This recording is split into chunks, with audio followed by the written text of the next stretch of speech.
A commercial painter by day and a custom fly rod builder by night.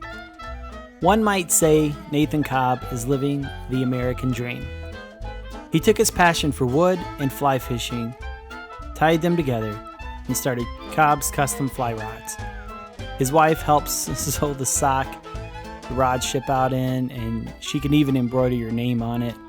It's a family business. Welcome to the podcast. Let's light the fire. Today on the Remote No Pressure podcast, we have Nathan Cobb from Cobb's Custom Fly Rods. Thank you for being on the podcast today, Nathan. Sure, thank you. So let's first get started. My first question I have for you is, how did you get involved in fly fishing? My grandfather, I used to come up and visit him, and he would take us fishing, and he did fly fishing all the time. And nobody else in the family, my immediate family, did fly fishing. And so I always wanted to try it. And when I got old enough to buy my own little setup at Walmart or Kmart or whatever it was, I bought a whole setup and went out to a stream and gave it a try and fell in love with it from the first time. Oh, that's awesome. And when you say you used to go up to see your grandpa, where was up? Where did you go? It was up in Maine. I wasn't living in Maine at the time, and that's where I am now. But we would come up here to Maine and visit him and catch brookies. Wow. Did you have some favorite streams or rivers that you fished? See, boy, there's mostly ponds is what my grandfather did. He would sit on the side of the pond and just roll cast, one right after another, roll cast. He had an old bamboo fly rod, and it did a really good job of roll casting out there. So that's what I first started learning, was roll cast. And then, so Hills Pond would be one of them. That was the first one I remember fishing. Oh, well, that's great, Nathan. Now, if you don't mind, on the Remote No Pressure podcast, we like to honor those who have gone before us. Would you mind sharing your grandfather's name? Wendell Blood. Wendell Blood. Okay.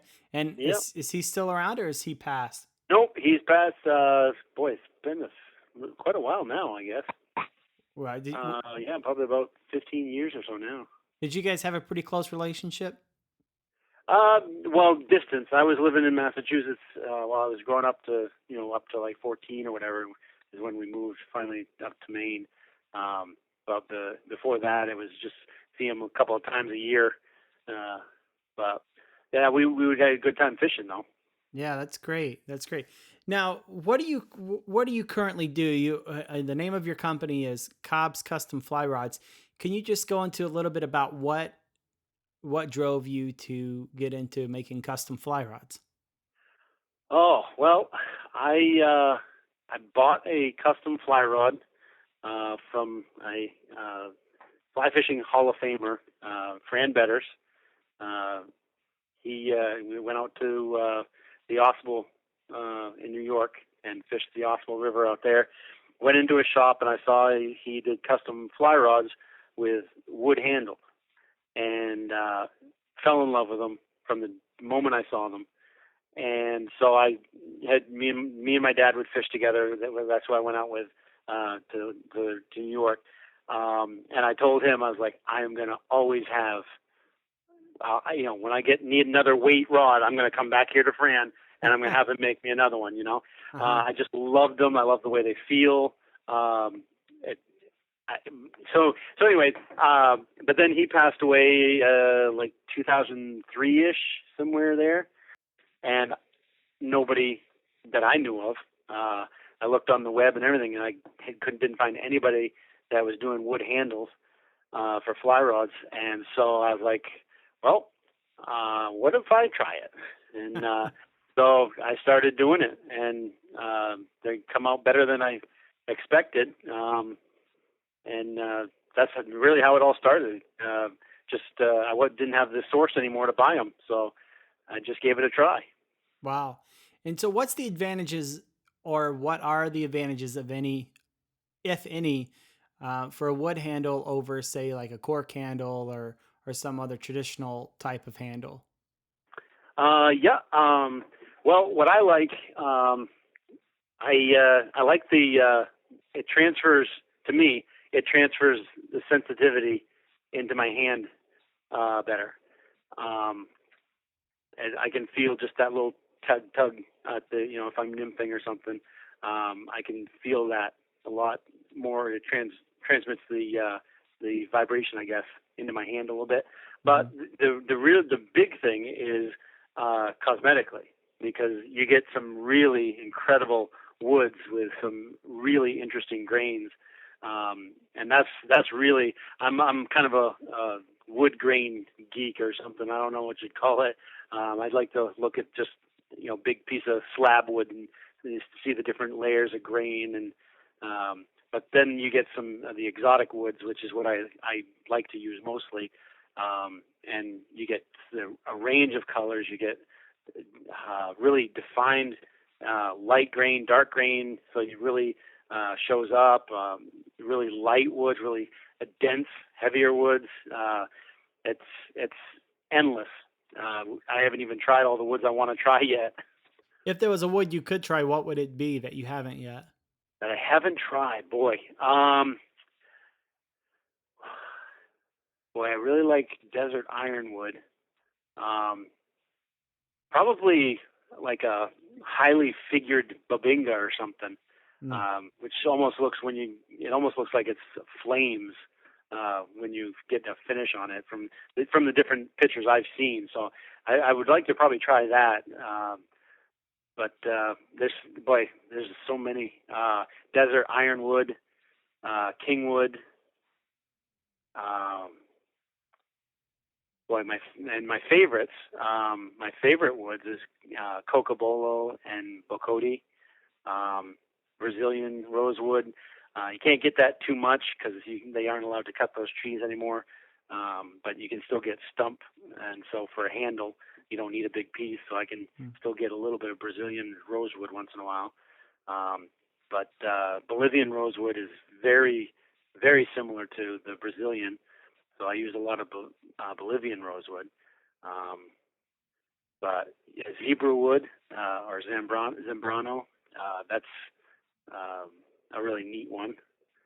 Um, Boy, and there's some that I can't even pronounce. They're from different countries that they're really neat woods, but I don't really know what the name is. Well, that's great. Now, so you're telling me that each piece that you do is one of a kind. Yes, that's actually one of the things that I like, one of the things that's most unique. I actually just had a customer that I made uh, fly rods for his twins, and he wanted the wood, that bocote wood, and I used the same piece, and I just cut it in half, made handles, and they look totally different. Wow. And it's pretty amazing. It is, because it you cannot duplicate, even out of the same piece. You can't duplicate. And actually another thing, I do reel seats also, and so I've tried before. I've tried to make a handle and then make the wood grain match the reel seat, so it looks like it transferred. And I've only come close one time. Wow. And it's just the way, because I have to put a hole through the handle to begin with before I turn it, and that axis that you create by drilling the hole through it, if that drill just deviates a little bit, that changes that pattern on the outside of that you see when you get it turned. So to match it up, it's really, really difficult. But at the same time, that's what I like about it, is you cannot, even if I try, maybe with CNC equipment or something, you might be able to do it. I don't know how. I don't know how, if you could even do it then. But and so that's what's neat, is you can say that it's a one of a kind. So when you say custom fly rod or custom rod, I've done a trolling rod before, and you can't match from one, even if you use the same piece of wood, it just doesn't match up. So it's really a custom. That's one thing I do like about it. Yeah, that's pretty crazy. That's pretty wild to think about how that grows. this Yeah. Yeah. piece of wood for years and years, and then we cut it down, and you use that to essentially go back into the river and pull Yeah. out. Yeah. That's like the circle of life, like that whole. There's a very romantic thought process behind that. Yeah. Yeah. Yeah. So on say like a hardwood, like say the Bolivian rosewood, like you were talking about, and I don't know if you don't know the answer to this, that's fine. But I was just curious, how long does that take to grow to a tree like that to grow to full maturity? Oh boy, some of those trees grow to be enormous sizes. Some of them 6, 8, 10 feet around, and 400 feet tall. Some of them, I mean, uh, you're talking, Africa, Central America, South America. Um, it's hard to. I don't really know off the top of my head the sizes, but I remember looking. I found a website one time that talked about the different woods, and the sizes of the trees were staggering. Because some of them, it's like quite unbelievable, really, because some of them would grow, and the first 100 feet would be straight wood, trunk, 4, 5, 6, 8 feet around, and just as straight as could be, and no branches Wow. for 100 feet. I mean, Wow. we got some pretty big trees up here, but I don't think we got anything like that with, not even close to that with no branches for Mm-hmm. 100 feet. But there's some pretty interesting ones. I'd like to try. Actually, you're talking about which ones I'd like to try. I'd like to try acacia wood from Israel. Oh yeah. That would be a neat one. Huh. But that's not a real tall one. That's a kind of a more of a like a shorter, wider spread type of tree. But Mm-hmm. yeah, some of them are pretty incredible, the sizes that they can get to. And boy, how old they are, I'm not sure how old they would be. I know with the Brazilian rosewood, they've stopped. 1993, they stopped the cutting of, to try to keep that tree species still around. Hmm. So So we've interviewed a few people a few artists on this podcast. We did A.D. Maddox, who's a oil painter. Um, yeah, we did Bob White, who was actually featured in the Drake in their summer edition. I mean, just a phenomenal artist. yeah. How do you see yourself? I mean, when you're making these custom fly rods, do you feel like you're expressing yourself or expressing an emotion, or is it all just a very, almost like just a manufacturing process? No, it's not manufacturing for me. My favorite part is on the lathe and just watching wood chips come off. And I don't have a pattern that I use. I just, I just kind of I do mostly full weld grips, and then I put a little indent in the handle for the thumb, for you to put your thumb. And what it does is it cuts down on any slippage, because that's actually one of the biggest concerns people ask me is wood is slippery. You can't hang on to it, and it's really not. Some of the finishes that I've tried, it's actually more grippy than even cork. I was talking with a guy, and I told him that I've slipped more with a cork handle rod than I have ever with my wood ones. Wow. Which is it's totally backwards thinking. You would think that the wood would be way slipperier, but it's really not. Mm. But I also don't do the half wells where it really comes down to a nice tip on the front of the handle either. Those that might be more slippery that way. But as far as like when I'm turning, I get down there, and as I'm set up in my basement, and I get the wood spinning, and I just start knocking it down and shaping it. And sometimes it'll depend on what I see in the grain as to how much I kind of give it for more of a figure eight kind of shape to it, and then I get, when I get all done turning it, I flip it around and check the.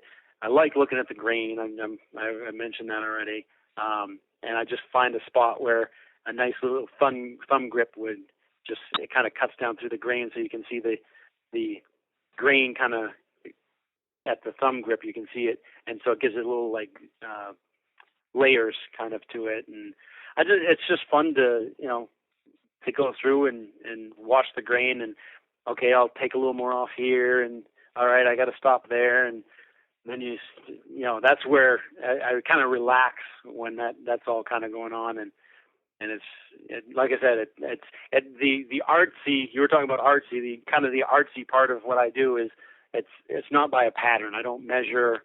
I just kind of do what the wood's doing or what it's letting me do. Right, just kind of going with the flow and letting the wood kind of direct your path. Yeah. Yeah, well, that's great. Now let me ask you this question, Nate. Let me ask you this: what's your most memorable rod that you've made? Most memorable one I've made? Yeah, you have one that you just didn't want to give away or sell. Yeah, yes, and the way it worked out, I actually kept it. I did. I actually kept it and gave it to my oldest son.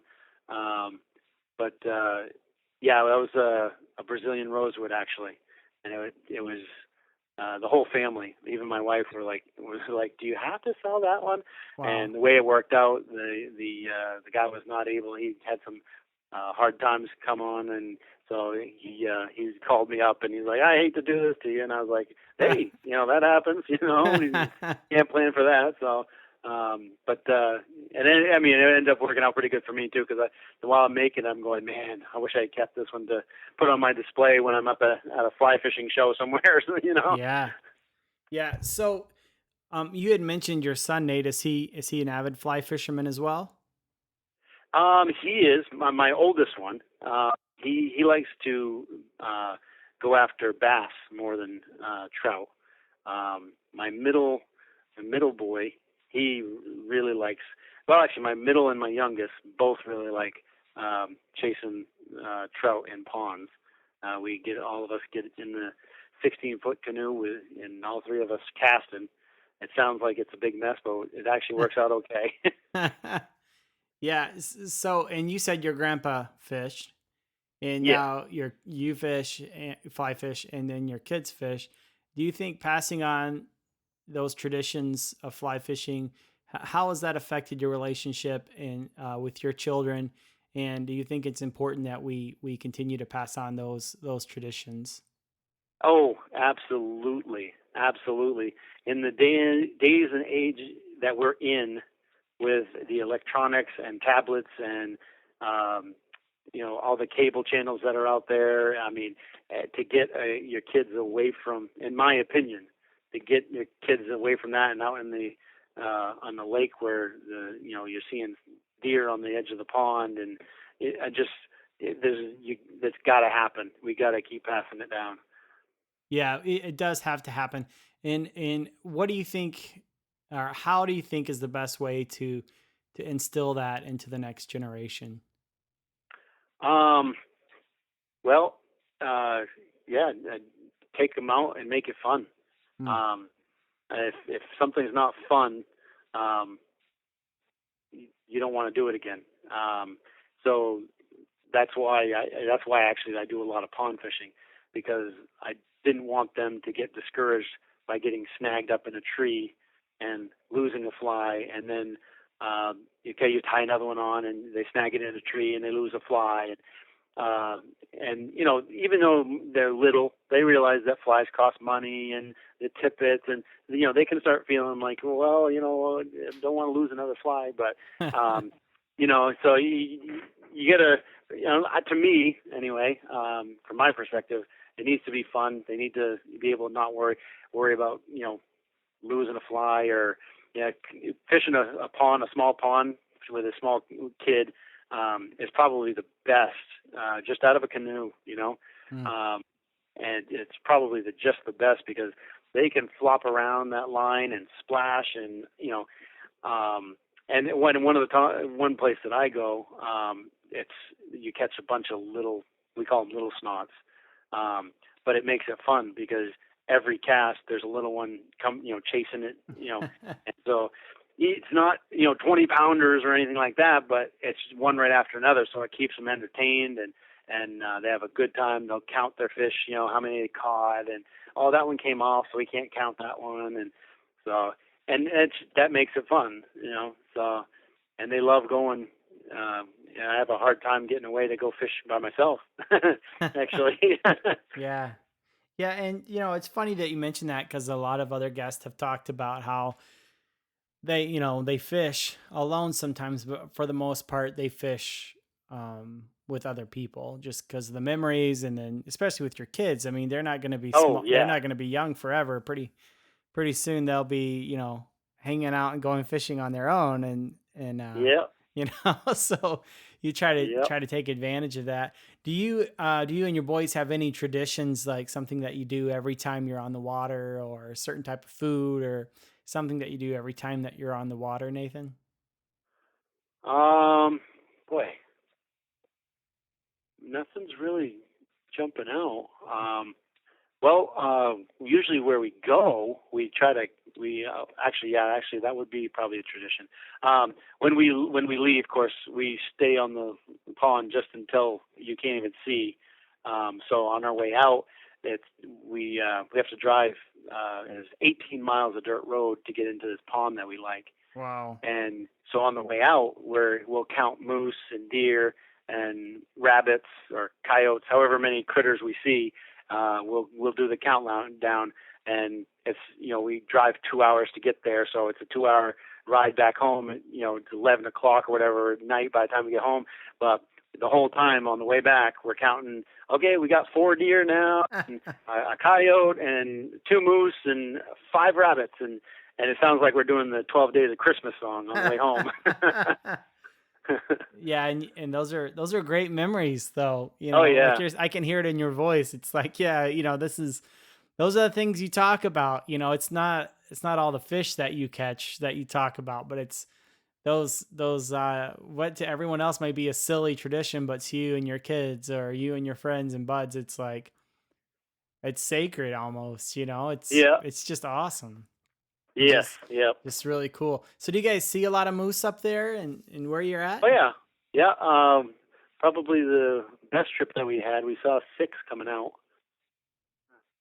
Wow. Have you ever had any altercations at all on a fishing trip, or Uh, Not with animals. no? With people? Can you tell me something about that?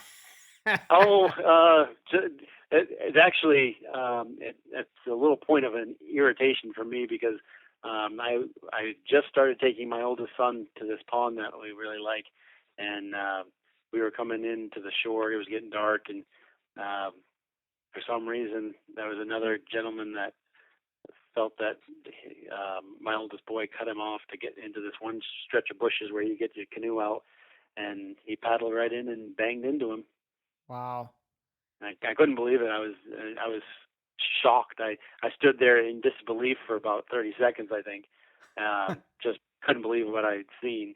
Typically, fly fishermen are pretty good with each other, and Hmm. I'd never seen that before. Wow. Yeah. Wow. Now, have you And guys? to this day, I have to kind of coax him to go fly fishing for trout. He's had good times and good experiences with bass fishing, and he really likes that. But I think that one time, of course, there was a lot of tension in the air because, of course, unfortunately, I got a little protective as dad, and I mentioned some things, but anyway, so yeah, it wasn't my favorite fishing story. Now, if you could only tell one story, one fishing story for the rest of your life, what would that story be, Nate? Probably my favorite fishing story was early 2000, I guess. My kids were little. They couldn't go fishing then. Um, but I caught a 20-inch brown in the Wow. Kennebec River right near where I live here in central Maine. and it was just getting to be dusk, and I could hear. It was not just getting. It was dark enough that I couldn't see where the fish was rising, and they had some other fish had been taking a size 18 blue wing olive, and so I was like, well, I'm on my way out of the river, so I'll just try to catch this, see if I can get close to this fish, because the way the water was rise, it sounded bigger than just a little trout, and so I kind of threw it over to the direction where it was only about 8 or 10 feet away from where I was, and behind a rock, and I threw it over there, and I heard like a little rise, and so I just lifted up on the rod, had no idea, and sure enough, he was on, and it took at least 45 minutes because there's current where I was, and I don't know how many pounds a 20-inch brown is, but it was shaped like a football. That's all I can remember really of it. I got one good picture of it, and it was reel him in and he'd take off, and reel him back in and he'd take off, and finally I got him to me, and by that time it was full on dark, and my mom was with me on that trip actually, and we were just wading the river, and she had one of those little disposable cameras, and so she snapped a couple pictures, and the flash went off, and we hoped for the best, and then so I ended up with one or two good pictures, I guess, of that fish, and so we got out and got out of the water, and we got home where we could actually see, and I looked at the fly that I tossed out there, and the size 18 hook from reeling this fish in and fighting him back and forth, that gap had opened up, and was starting to bend, and it's to this day it's still bent, but it had started opening up that gap. He was putting enough pressure on fighting me that it had started to bend that hook open, and I luckily it didn't break off because I did get a hold of him, but that was probably the best fishing story I have. It's the one you won't forget. That's a great story. Yep, and I released him alive, and he was swimming fine, so he's there, and he's double that now.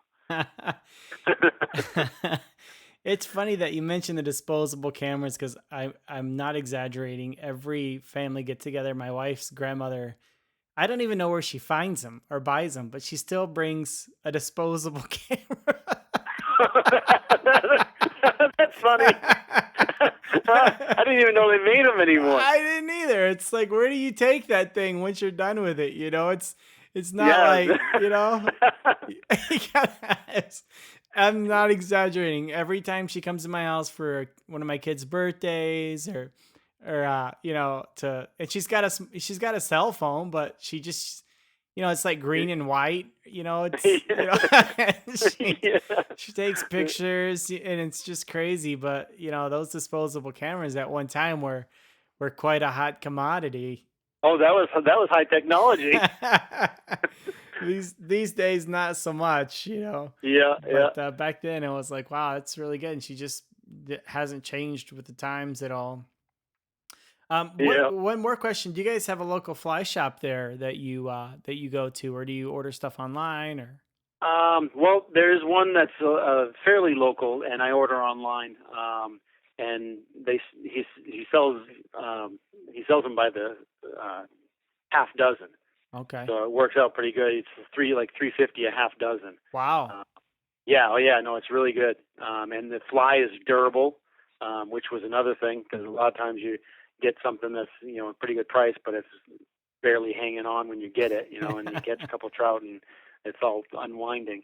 But I like to do that just because I've got my 3 boys and myself, and you got a bad cast or one breaks off, and you only had 2. Typically, when you go into a fly shop, you're like, oh, hey, that's a nice fly, so I'll grab 2 of those, and then you break one off, and now you're really protective of that other one. At least that's my experience, anyway. Yeah. And so you're a little bit afraid to cast it into that bank underneath those bushes it's your last fly. Right. So I like getting it by the half dozen, because then I don't have to worry about the boys, if they get stuck in a tree or something, or go, oh, we got 4 more or whatever. So that works out really good. But that's a good place to get them. That's actually it's called the Benton Fly Shop. Huh. I think you can order and they send them out all over the country, I think. Wow. And that's how far from your house? About 20 minutes, I guess. Okay. There's really not any. I mean, up in Rangeley, there's a fly shop that's pretty dedicated. And then, probably the bigger cities. We used to have a place in Fairfield, which was about a half an hour, 20 minutes to a half an hour away. It was a fly fishing only. That was the name of it. And it was a nice couple that ran it, but they ended up retiring and sold it off, and that was the last, fly shop that was close by. Wow. Well, I tell you what, if someone wanted to order a rod from you, or see what you're all about, where would they find you at, Nate? Probably the easiest is through Instagram or Facebook. And either one, you can search Cobb's Custom Fly Rods and it comes right up. I think even if you search on the web, I think I'm one of the first ones that actually come up if you type in Cobb's Custom Fly Rods. Okay. All right. Well, great. Well, I'll put all those links up on the show notes. So people wanted to find you, they'll click on that and make it real easy for them. So thank you very much for being on the podcast again. Yeah. Thank you, Nathan. And thank you for listening to the Remote No Pressure Fly Fishing Podcast. If you like what you hear, give us a review on iTunes, Google Play, or whatever platform you're using. And until next time, go fishing.